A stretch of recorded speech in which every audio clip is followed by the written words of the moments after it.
What if Obi Wan saved Anakin on Mustafar? Before we begin guys, please subscribe. We really want to get to 100,000 subscribers and we'll be doing a NeoPixel Saber giveaway for the milestone from Fantasy Sabers. And who knows, maybe we'll do a face reveal. Let's start this story after Anakin was chopped down by Kenobi. He lays there on the fire banks, unable to move without his limbs, as Obi-Wan stands over him, his heart heavy and full of pain because of what he had to do to his apprentice. He could see the lava was etching up the bank, almost reaching Anakin. In his mind, his apprentice was dead, and he knew the lava would consume him. But the moment before it reached him, Kenobi sent a blast with the Force, pushing the lava back, and pulled Anakin up the bank away from danger.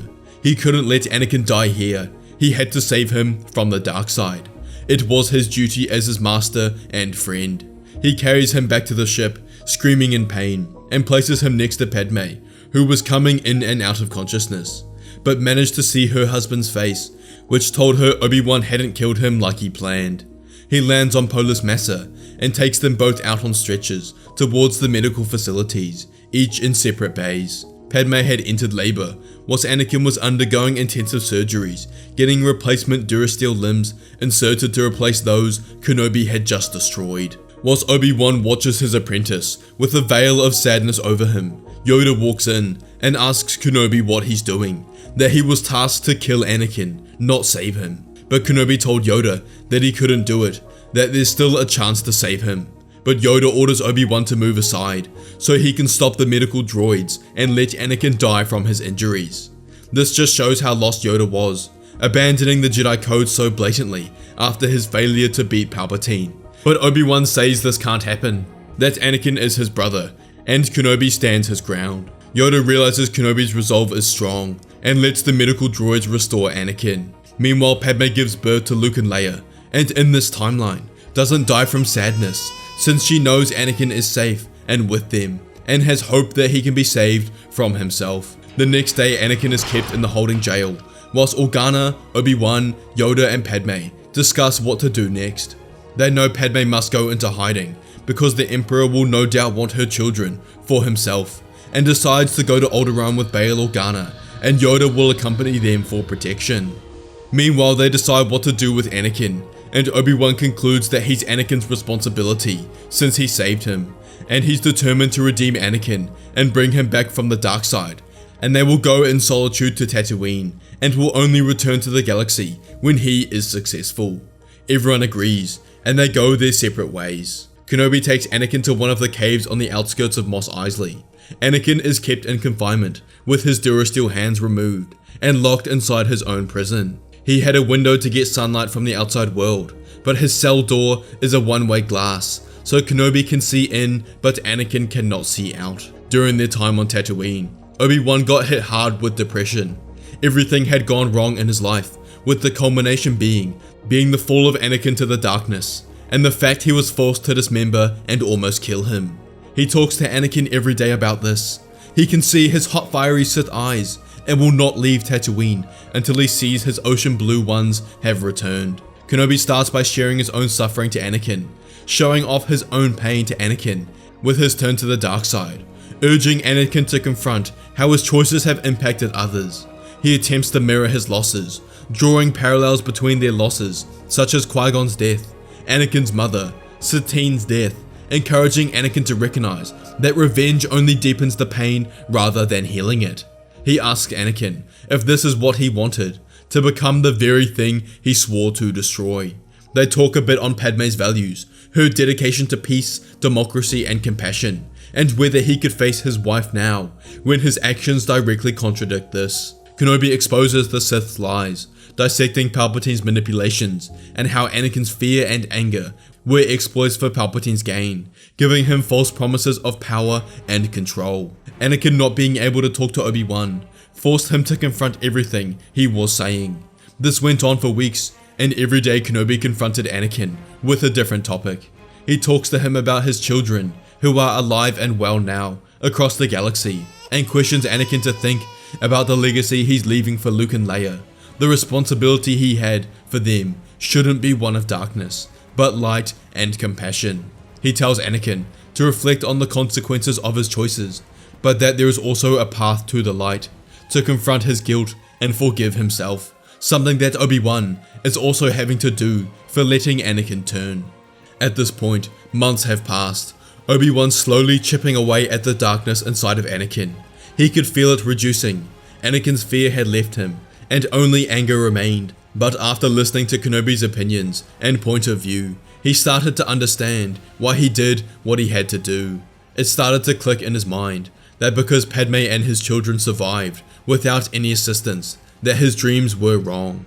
She was not in danger, and he did not need the dark side. One day, Obi-Wan arrives at Anakin's cell, and his eyes no longer have the yellow tinge of a Sith, and are a deep blue of the man he once was. Kenobi talks to him of redemption, that it's never too late to change, and that forgiveness can be earned. He expresses how he's willing to stand by Anakin's side, even after everything. Kenobi goes in to hug Anakin, who was now shedding tears, but Kenobi knew he had returned to them. Mid-hug, they feel another presence around the room join them. The Force ghost of Qui-Gon Jinn, who told Anakin that he can still complete his journey as the Chosen One, that he must defeat the Emperor and reform the Jedi Order to what it should be, an order of balance, and not an army of the light. Anakin nodded, and Qui-Gon looked at Obi-Wan, proud of his apprentice, that he has fulfilled his promise he had left him. But he tells them, before they return to the galaxy, they must travel to the planet Maw, which is not on any star maps, but tells them the Force will guide their way. Together, Obi-Wan and Anakin embark on the mission left by Qui-Gon, and they let the Force control their navigation system as they reach the planet Maw. Qui-Gon guides them towards a mystical spring on the planet, the Pool of Knowledge, and they can both feel the Force energy emanating from it. Qui-Gon explains how this pool is one of the most powerful Force conduits in the galaxy, and can grant those who bathe in it immense wisdom and foresight. It is said to provide visions of the past and future, and deep truths about the galaxy and Force. The Maw was heavily tied to the Mortis gods, the gods of the Force, and thus a similar power flowed through the planet. The Pool of Knowledge represents the light side's pursuit of wisdom, balance, and understanding, but can only be used properly by someone who has achieved balance, as Anakin has now. It can also only be used by someone who has the potential of a Mortis god, and thus, Anakin bathes in the Pool of Knowledge, and he feels his enlightenment. The Force shows him the truth, and where his future path should take him. He only felt the Force like this once before, when he was on Mortis, and can feel his power increase. He emerges, with all of his 4 limbs regrown, and has learned to understand the true essence of the Force, and the power of a Mortis god. As he takes a couple of steps, and he stops in place, as a being appears in front of him. The person wasn't human, but made up of mist, and resembled a face in which he knew all too well. The ghost of the father appeared in front of Anakin, telling Skywalker that he will embark on his journey to carry on the will of the Force and restore balance to the galaxy. Anakin nods, and finally his purpose is laid out in front of him. Together, Obi-Wan and Anakin travel back to Alderaan and reunite with Padme, Luke, and Leia. Padme was extremely happy when she saw Anakin and Obi-Wan, as this meant that Anakin had returned to the light side, and even better, all of his limbs had regrown. She hugged him tight, as tears fell down both of their faces, as Anakin apologizes profusely for everything he had done. He takes Luke and Leia in his arms, their faces everything he had ever dreamed of, and he didn't know there could be this much joy in the universe. Later on, they met with Yoda and Ahsoka, who had joined them on Alderaan, and they both could sense Anakin's power in the Force had risen exponentially. He apologized to both of them for his crimes, that he was foolish to open himself up to the darkness, but now he comes back, determined, and his resolve has never been stronger, to create a galaxy of balance for his family. Obi-Wan filled them in on what had happened, and told them now, with Anakin, a master of the balance in the Force, it is only a matter of time before they restore the galaxy. Only 1 year had passed since the creation of the Empire, and they met in the command room on Alderaan and formulated a plan. Organa was slightly skeptical to attack the Empire now, but he didn't understand how having Anakin on their side with his new power essentially guaranteed their victory. They gather what forces they have acquired and launch an assault on Coruscant with whatever rebel forces they could garner to their cause. Palpatine thought they were foolish for this. that there was no way the rebels could defeat the armada of Star Destroyers defending the planet, but his opinion would soon be changed. Anakin stands with Yoda, Obi Wan and Ahsoka on their capital ship and uses the Force to teleport their group inside the Senate building. After his time on the Maw, Anakin's power had grown exponentially to the level of a Mortis god, and with this, unlocked a whole new array of Force abilities that were previously unknown to him. Palpatine felt the Jedi instantly and could feel the immense power of the light side arrive on the planet. He didn't know what to think. The power he sensed was unlike anything he had felt before. Stronger than Dooku, Yoda, Plagueis, who did not know what the source of this power could be. No being could wield this connection to the Force, and Palpatine knew he needed to escape, but he wouldn't have the opportunity. Anakin, Obi-Wan, Yoda and Ahsoka burst into his room and circle the Emperor, not giving him an opportunity to escape. Palpatine stares at Anakin, sensing that he is the source of this power, and it might be 3 or 4 times his own, and asks him how this is possible. Anakin tells Palpatine that he's embraced the true nature of the Force, not the false promises of power that the dark side offered. He tells Palpatine that he will pay for manipulating him and turning him against everyone he's always loved, and the price will be his life. Obi-Wan, Yoda and Ahsoka rush in to attack the Emperor. Palpatine holds his ground initially on the full defensive, but as soon as Anakin joins the battle, the tide turns and the Emperor is defeated. With this, Anakin had taken another step in completing his task as the Chosen One. The Sith were now defeated.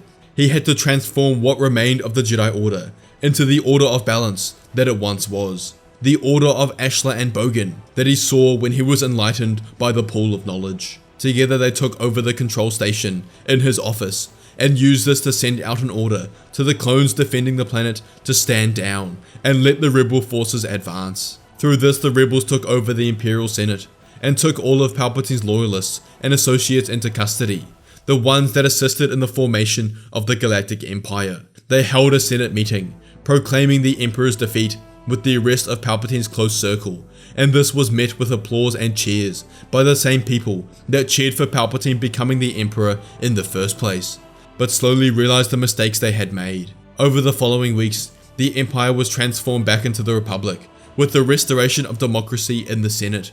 The new Republic took over the control of the clone army, and a new constitution was set up to prevent what Palpatine did ever happening again.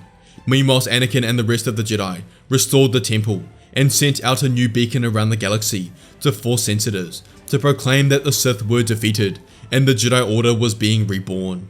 But before this could happen, Anakin, Obi-Wan and Yoda meet to discuss how their new Jedi Order must be different. Anakin explains that he saw the truth as he bathed in the Pool of Knowledge, that the Jedi are not meant to be warriors of the light, but guardians of balance, and strive for balance between the light and dark sides of the Force to truly serve the people of the galaxy. Yoda agrees with the philosophy, as with the Jedi's defeat, he realizes his own arrogance. He trained Jedi how he was trained to be, but didn't take into account the changing galaxy.